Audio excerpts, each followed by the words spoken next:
Hey, how's it going, guys? It's Spider64 here again, and today I just wanna talk about some things about about restrictor plate racing and stuff like that, because I think that right now restrictor plate racing may be maybe the worst racing we may have as of right now in NASCAR. I feel like I'm gonna be telling you why. So first off, today's truck race was not bad. It was actually pretty good.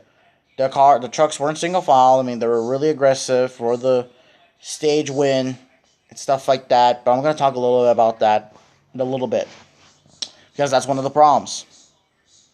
And also, Parker Kligerman, man, he took a hard hit. But yeah. So, anyways, now to talk about the ending of the race, about Timothy Peters and Noah Gragson and stuff like that. To me, that's just kind of hard racing at Dega, but when you look at that, I just have to ask myself, just why is restrictor plate racing for the past couple of races, example of which Daytona 500 for this year, why does the leader always get wrecked on the last lap and stuff like that? And NASCAR either and shows their inconsistency once again. They throw the caution out when in the Daytona 500 they didn't throw the caution out for Eric Almirola's wreck for spin. I don't even understand. They let Austin Dillon race back to the line, but they didn't let Timothy Peters either. So yeah, but also yeah, restricted plate racing is just kind of the most I think the most terrible racing you can get right now. I mean, I'll tell you why. First off, NASCAR and their new stages. These drivers are going hard, so aggressive that they almost about wreck. They almost about wreck for just the end of a stage, just for stupid points and just for a stupid playoff thing and stuff like that. Even when we didn't have even if we didn't have stages, I mean, drivers weren't going aggressive. They were acting like it was the last lap. And I could have sworn in this truck race, they almost about wrecked about like a 5 or 4 times or something like that. And the same thing, same thing for every stage. And also the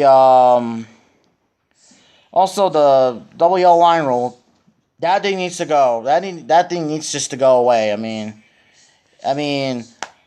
who was it that got penalized today? Someone got penalized for going down below the yellow line, even though he was forced down below it. I forget the driver's name and stuff like that, but yeah. So now talking about last lap of these restrictor plate races.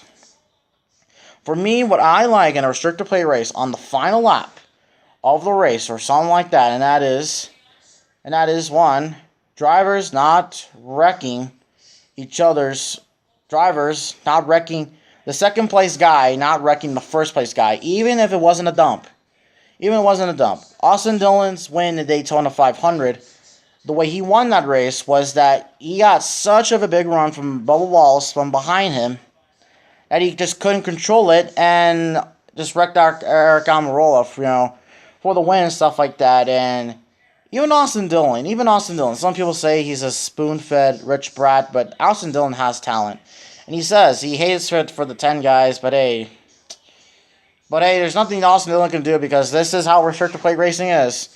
And the same thing for Noah Gragson and stuff like that at the end of the Talladega race, the truck race. Timothy Peters, just trying to go hard for the win, and unfortunately he just wrecked Noah Gragson for the win. And you could see how inconsistent, like I said, NASCAR is just so inconsistent, because in this race they just throw the caution out, and they don't. They throw the caution out.